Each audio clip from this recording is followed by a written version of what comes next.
We tend to refer to our survival instinct as basic or primitive, and in many ways this is so.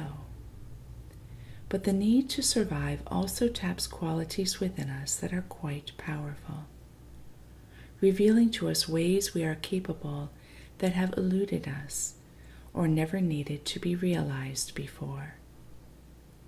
And when the connection to the world is such that we care about the survival of animals, plants, and all of creation, then the drive harnessed by the will to survive can reach new levels of bravery and accomplishment. These two stories, quite different in their focus, but utterly similar in the gifts that become reality within us when we perceive the need is there, illustrate how capability taps genius. The frill-fin goby is considered an ugly little fish, only 10 to 15 centimeters long. This species lives in tropical and subtropical regions around the world. Where can they be found? In rock pools. Since the fish is not beautiful in color or shape, or fails to impress with its swimming, it goes unnoticed. The frill-fin goby is not even large enough or delicious enough to attract those wishing delicacies upon their plate. Yes, the fish is simply nondescript. But like all creation that fails to catch the eye of those looking for striking features, this fish is actually quite a remarkable creature. Living in a rock pool has dangerous repercussions.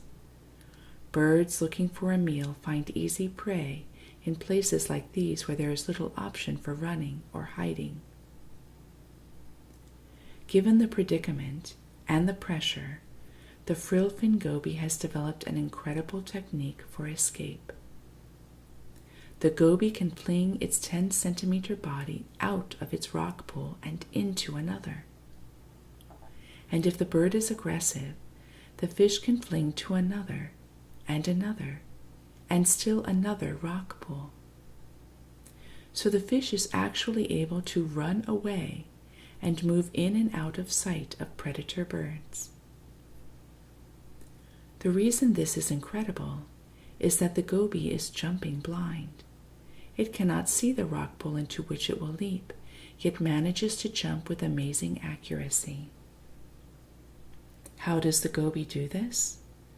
Scientists have discovered that at high tide, the goby swims around the rocky areas and makes a mental map of the landscape, noting where the depressions that will form rock pools are.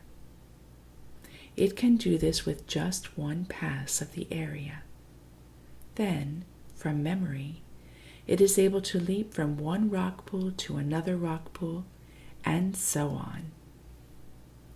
The goby has a pea-sized brain, yet is able to accomplish this stunning feat, a capability that shows itself only when its life is threatened. It is quite possible to take this capacity into other realms of threat, especially when the heartstrings of compassion and the insight of truth and justice are ignited. In a way, it is the same trigger of care for the preservation of life in the fullest sense of the word, even if the literal physical life of the one inspired is not directly targeted. This story is paraphrased from You Can Make a Difference and Let Me Tell You a Story with Tony Campolo, the professor of the class mentioned below. It all started as a simple college project to write a proposal answering this question: is it possible for a small group of people to make a difference in the practices of multinational corporations? A group of sociology students from a college in the Northeast wrote a group paper postulating that it could be possible, and created a strategy that could be effective. Each of the groups was invited to take a real-life issue to apply their creative proposal ideas. And this team chose the practices of the Gulf and Western Corporation in the impoverished country of Haiti. The practices did not take into consideration the peoples of this land, so their proposal focused upon bringing about justice for those without power. The idea was so audacious, one of the students in the group shouted out, "Why don't we actually do this? Why not take this idea beyond a college paper and put the proposal into action?" As the students learned of the practices, their hearts were moved with compassion. They felt these people like they were their own blood and desired to help them survive. Unanimously, and yet with a little trepidation, they decided to go for it. Moved by the drive to be of true service, capabilities up to now untapped had a place to show up. Their method was simple. With the approval of their professor, Tony Campolo, in fact, he joined them as part of the team, they set things in motion. First, each of them purchased a share in Gulf and Western, which gave them the right to attend the annual general meeting. As shareholders, they were entitled to have a say in the running of the company. So one by one they stood up and made a case for the injustice being done to the people in Haiti. They asked that the company address a number of issues. These students had studied every angle of the corporation. First, they requested the sugar workers to receive a fair wage. They also asked that other forms of income be created, as the country was being forced into a complete dependence upon one crop. The last, yet equally important request was for the corporation to provide education and medical services for the local people. The students were articulate and unwavering. It was as though they were speaking on behalf of their own kin.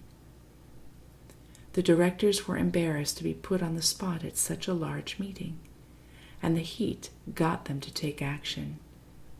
The students were invited to meet privately with the Gulf and Western higher-ups to take over each issue.